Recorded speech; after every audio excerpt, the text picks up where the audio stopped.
વિદ્યાર્થી મિત્રો, આજે આપણે ધોરણ 8 ની અંદર વિષય સંસ્કૃતની અંદર આપણે અસાઇનમેન્ટનું સોલ્યુશન કરવાના છીએ। આજે આપણે પ્રશ્ન નંબર 3 એમાં નીચે આપેલા પ્રશ્નોના એક વાક્યમાં સંસ્કૃતમાં ઉત્તર લખો, એનું સંપૂર્ણ સોલ્યુશન આ વિડીયોમાં આપણે કરવાના છે। તો જોઈએ, પહેલું છે શરણ્યા દેવી શારદા ત્રિભુવને કીદૃશી અસ્તિ, તેમાં આવશે દેવી શારદા ત્રિભુવને ધન્યા અસ્તિ। બીજું છે નાંદ બ્રહ્મઈ વાણીશ્વરી કા અસ્તિ, તેમાં આવશે દેવી સરસ્વતી નાંદ બ્રહ્મઈ વાણીશ્વરી અસ્તિ। ત્રીજું છે સરસ્વતી કા હરતી કિમ ચ કરોતી, તેમાં આવશે સરસ્વતી જડતા હરતી બોધિ વિકાસ ચ કરોતી। એના પછી ચોથું છે, એમાં છે કોશામતી સરસ્વત્યાહ પદકમલે આસ્તામ, તેમાં આવશે મતિરાસ્તા મતિ સરસ્વત્યાહ પદકમલે આસ્તામ। પાંચમું છે એકલવ્ય બાને કિમ અકરોત, તેમાં આવશે એકલવ્ય બાને એકસ્ય કુકુરસ્ય મુખમ અસીવત। છઠ્ઠું છે એકલવ્ય કિમ પઠિતુમ ઇચ્છતિ સમઃ, તેમાં આવશે એકલવ્ય ધનુર્વિદ્યા પઠિતુમ ઇચ્છતિ સમઃ।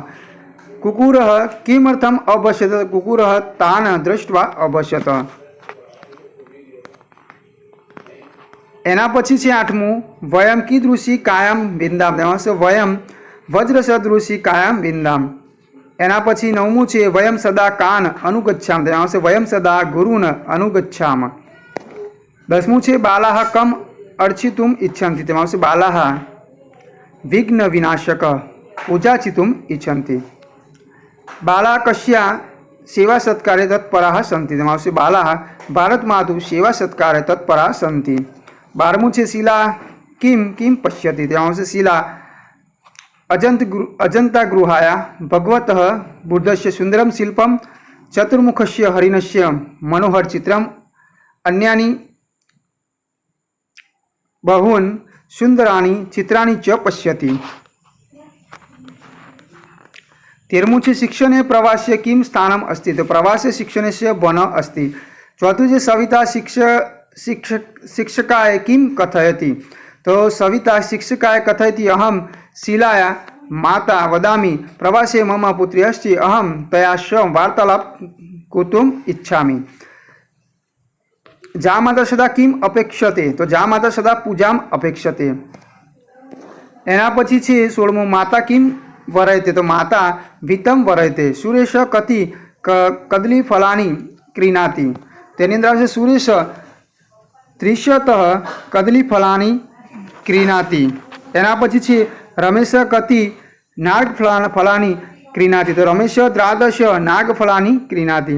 ભવતી કદા ક્રીડતી, એમાં આવશે અહમ શાર્દ ષડવાદનમ સપાદ સપ્તવાદન પર્યંત ક્રીડામી। ભવાના કદા વિદ્યાલય ગચ્છતિ, તો અહમ સપાદ દ્રાદશ વાદને વિદ્યાલય ગચ્છામી। એના પછી પ્રશ્ન નંબર 3 છે, એમાં છે નીચે આપેલા પ્રશ્નોના ગુજરાતીમાં ઉત્તર લખો। પહેલું છે દેવી સરસ્વતી કેવા શરીરવાળી છે, તો શ્વેત કમળ જેવા નિર્મળ શરીરવાળી છે।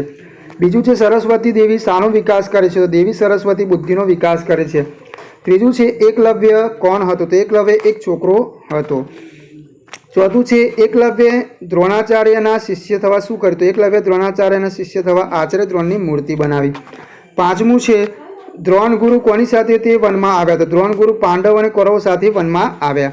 છઠ્ઠું છે બાળાઓ માળા બનાવીને શું કરવા ઈચ્છે છે, તો બાળાઓ માળા બનાવીને વિઘ્ન વિનાશકની પૂજા કરવા ઈચ્છે છે। સાતમું છે સુધીર અને સુવિક્રમ ક્યાં જાય છે, શા માટે, તો સુધીર અને સુવિક્રમ રમતના મેદાનમાં દોડવાની કૂદવાની અને ચાલવાની રમતો રમવા જાય છે।